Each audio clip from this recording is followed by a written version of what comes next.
Hello, everyone. Thank you for taking time out to watch our highly requested videos. By the way, before I allow my husband to discuss with you all about demonology, there are some things you should know. Keep in mind that there is a difference between knowledge and wisdom. Now, knowledge is to know survival, and the different things that you need to know to survive in this life would include the ASFAB, theology and demons, finance, law, and psychology. Now, if you ever want to be wise, obtain the wisdom of God like King Solomon, you would need to get that from the Holy Bible. And the books that includes wisdom are Psalms, Proverbs, Songs of Solomon, and Ecclesiastics.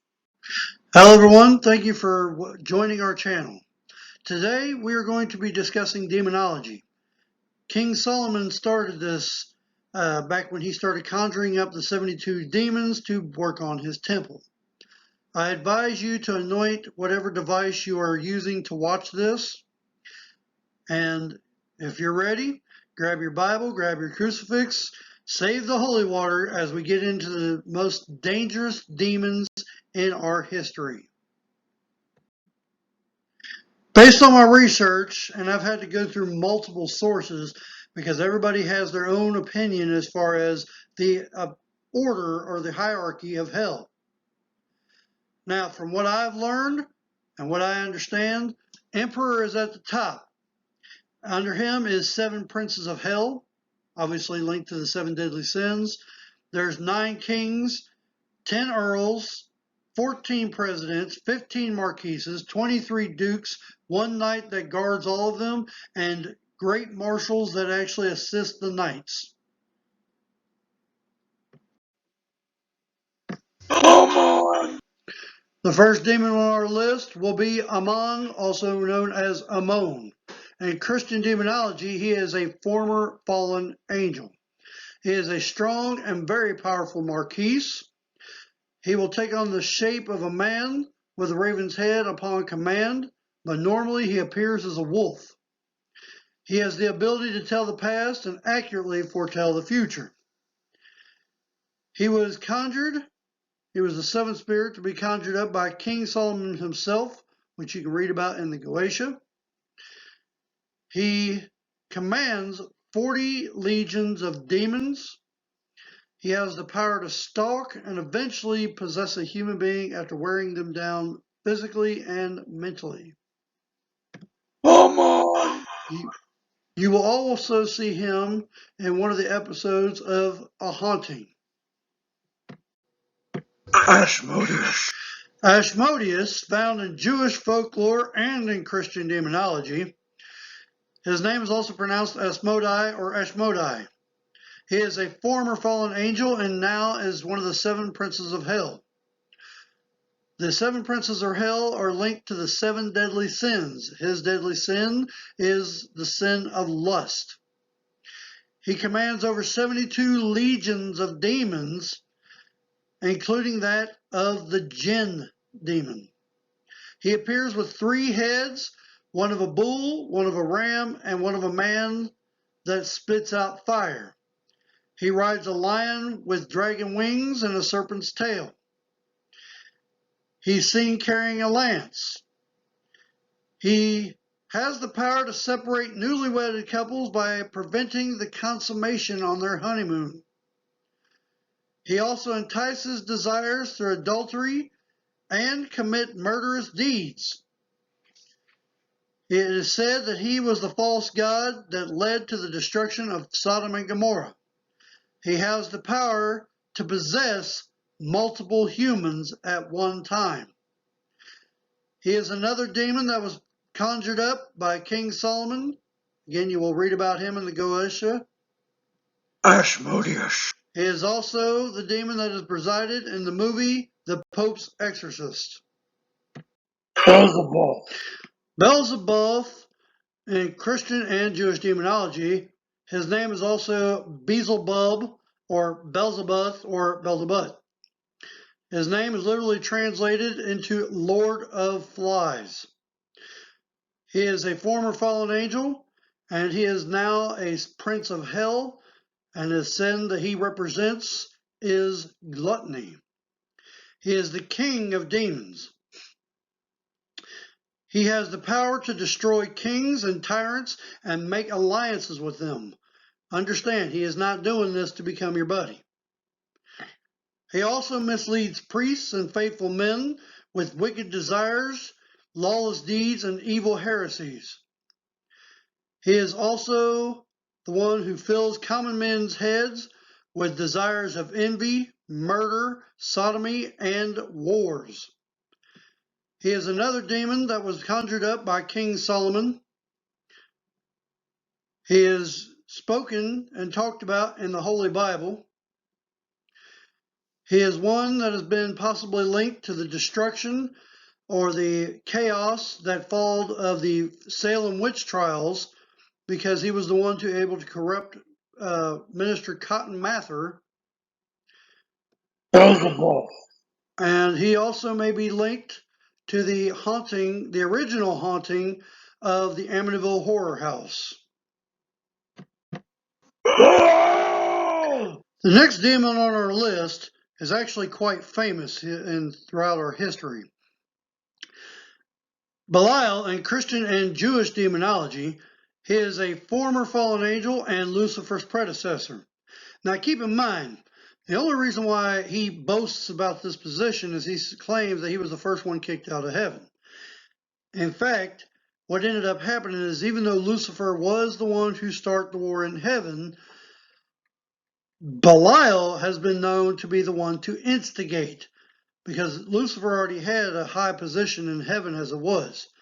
However, Belial, a low level, was able to instigate and whisper in Lucifer's ear. He is a high king in hell.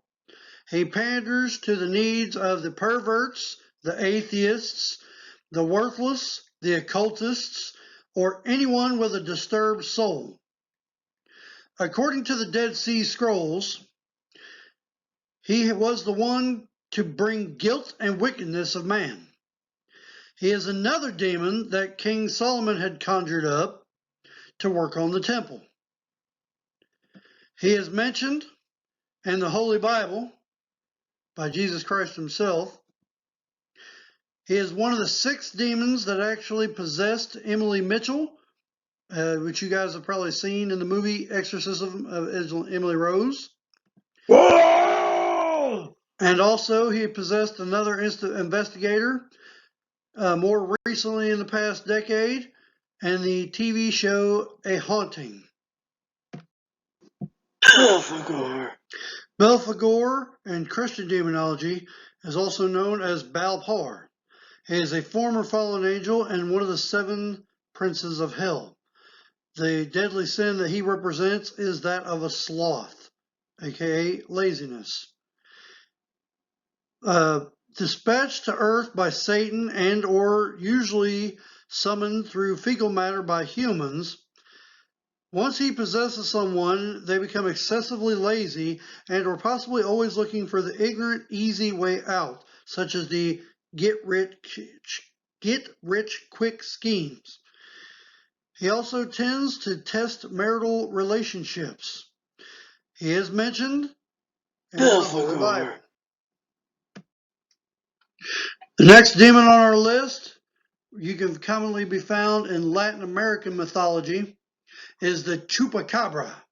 Now, you've probably heard Daryl talk about him on the 2nd season of Walking Dead. This monstrous creature, ranging from a reptilian beast-like, dog-like animal, it attacks animals and consumes their blood. It is talked about in the episode of Scariest Monsters in America. Yeah. Now, the jinn, obviously in Islamic mythology, is a demon also known as the jinn or the genie. He is one of the demons that is under the command of Ashmodius. According to Arabic and Islamic belief, they are usually ugly and evil demons with supernatural powers to grant any wish to an individual. But trust me, it does not come without a price. They roam wild and lonely deserted areas, and though usually invisible, they were able to take on any shape, whether it be animal or human. They are the intermediate creatures coming between mankind and angels, the spaces between the worlds. You can see this creature in action, or this demon, if you will, in the movie Wishmaster and Wishmaster 2. The next demon on our list, we have Holthus. In Christian demonology, his name can also be pronounced as Malthus or Malthus. He is a high Earl demon in the form of a dove stork with a hoarse voice. He has the power to build up towns and towers and fill them with ammunition.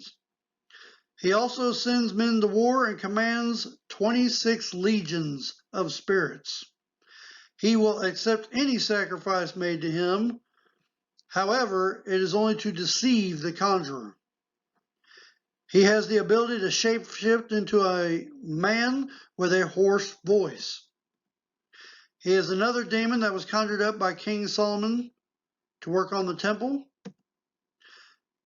You guys most famously know this in this particular demon in the Conjuring movie, or more specifically, the Annabelle movie series.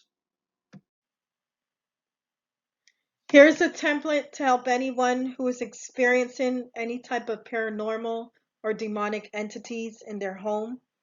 The first thing you do when you walk into any home, or say buy a vehicle, you want to bless it. That way it provides a protection around you and your possessions.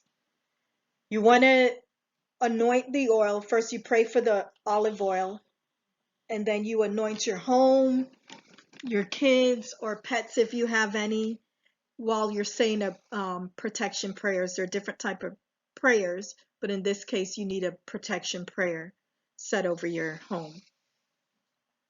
So the next stage would be a cleansing. The purpose of the cleansing is to remove any kind of negative aura in your home or curses that is invoked by voodoo and witchcraft. So the way to perform that would be to burn sage. You also need strong faith, because without the faith, everything is void. It's of non-effect. Also, you want to use holy water, sprinkle it around your home. You also want to say scriptures and prayers while you're performing the cleansing. By doing so, if you do have any demonic entities in your home, it will weaken it. So the next stage, if all of that fails, the next stage will be to move on to an exorcism. Now, exorcism needs to be performed by an exorcist, which are professionals that come in and exorcise the demons. They usually use the crucifix, Holy Bible, Saint Benedict medal, and holy water, which are all prayed over. And before they perform this, they have a certain sacrifice they have to do before the Lord in order to be able to take on a demonic entity. They have to purify themselves. Because if you don't purify yourself, the demon can possibly kill you. It'll take advantage of you.